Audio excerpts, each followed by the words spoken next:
All right. Okay. What is depression?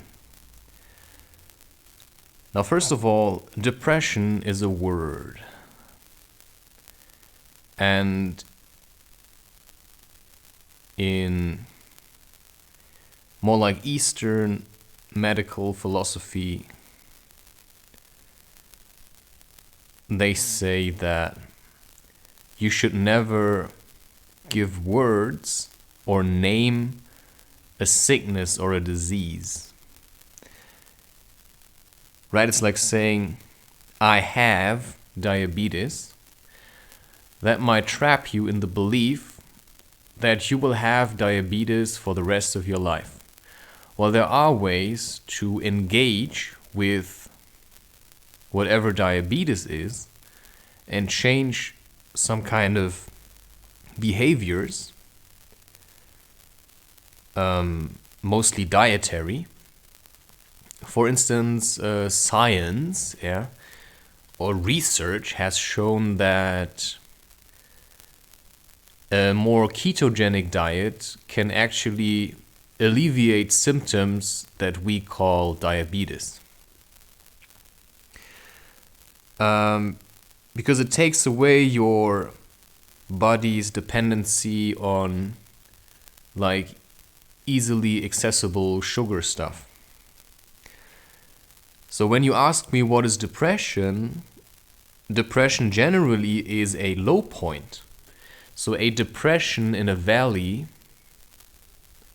is its low point. So generally, if you look at landscapes, there's highs and there's lows.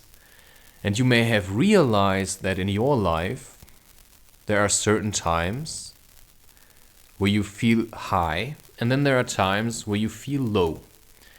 And therefore, a depression, the only thing that is a low point.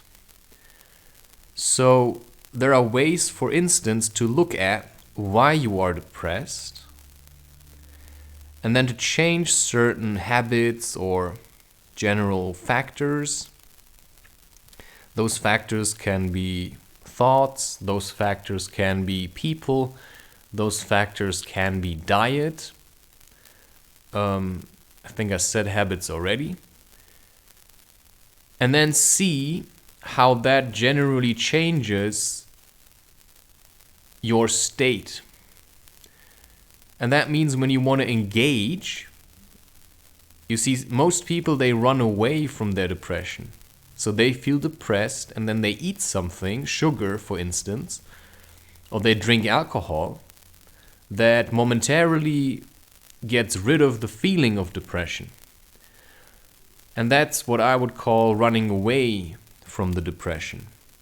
A better way to engage with the depression is to walk towards it. Because sometimes if you want to go hiking and you want to reach a peak, you first have to descend into the valley because the path goes that way. And maybe you didn't bring climbing gear, and so you have to stick to the path, and that means the path fills you through, leads you or guides you through the valley, through the depression of the landscape. And so the one thing that I've learned, and that you can learn, is that when you are in a depression, that you simply keep hiking or doing in general, because any method that keeps you going is a method that eventually will bring you once more to the peak of life, rather than to keep you in a depression. Now, I've been working with depression for quite a while, and I've been looking at states of highs and lows. And when I'm in a depression, I rather would be high. But when I'm high, over long periods of time, I cannot function properly as well as I could if I would be more like centered. So, I mean, a lot of people, they smoke cannabis and that gets them high, and then they just sit around and they're stoned. yeah, that to me is not really how I want to live, to just sit around, right, trapped in myself, because I basically smoked so much heavy cannabis that now I immobilized myself, so I do become literally like a stone. But I'm not a stone, and therefore to reach a state that is like a stone means that I'm not really doing what I'm actually supposed to be as a human, which is moving and doing things and creating things. And therefore I'm trying to be something that I'm not. So I'm trying to be a stone. And maybe you're trying to be depressed all the time because everybody is depressed. And the only way that I found to really work with depression is to keep on going. And that means to figure out first a set of variables with which you feel safe and that you can do. Yeah, some people do crochet, some people do knitting. I create lots of content and I go hiking at the moment because hiking also gives me the time to create more content and to connect with myself. Rather than, for instance, I could go climbing indoors, but there's too many people and these people probably feel like talking to me, or I will feel like talking to them. So rather than doing that and then getting angry at myself because I overstepped my boundaries again and other people overstep my boundaries, I just keep to myself because that's where I feel good. And also because I had sometimes days where I did feel good and then I thought, oh, I can go climbing tomorrow. And then I did go climbing and the next day I felt so shit because so many people talked to me and I went there because I actually wanted to challenge myself and I wanted to grow. But I had the feeling that at the moment what I really need is to look at what makes me feel low or high. And I do realize that if you want to be high, you have to work for that. And the people who keep smoking cannabis and sit around on their couch, they're just lazy. And I was never lazy. And that's why I learned to work with substances when I took them. I ingested them just like I would eat something else. And then I would go and do something with that. Whether I would start drawing, whether I started making music. But generally I would suggest that, psychedelics are often an easy way out. They can certainly help for certain periods of time, but at the end, you have to find your own strength to do what you want to do.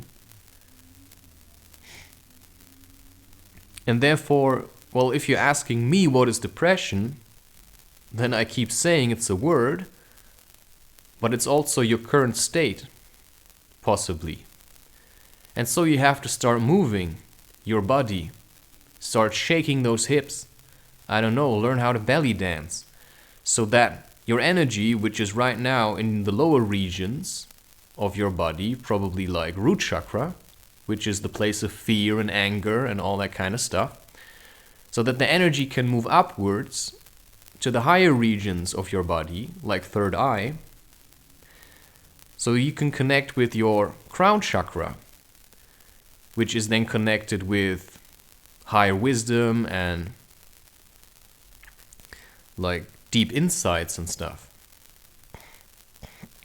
And then you soar through your life more like an eagle and you look at depression and you see it, oh, there's a depression, but you don't get sucked into the depression. And for that I have started to develop certain methods for myself that work for me specifically, and that's working on the computer, making paintings, drawing, writing books, but for that, writing books is a bit more difficult, making videos, recording myself, but also generally going outside and talking about how I feel. to the microphone, because that doesn't judge me and it has a much longer attention span than most people these days. Plus, I don't have to burden other people with my nonsense and then have to hear their opinions about it. Because often it's not so much about saying it to other people, because these people will then start trying to give you advice, but they cannot give you advice on things that they've never felt. Or maybe they feel them, but they haven't understood it or looked at it. And so it's about just figuring out what depresses you and then changing your life. Yeah, and that's a drag in the beginning, but not because it's a drag, but because you're a drag at the moment. You're in a depression. And so to get to the top of the mountain, you have to put in a lot of work. And that's called sadhana, in also more like Eastern philosophy. Spiritual work, right? Whether that's breath work for you, or stretching, or hiking, or running, or cycling, it doesn't really matter, but it's probably best to put away your phone, and if that's incredibly hard for you, then you have to train that. Yeah. That's all I had to say about depression.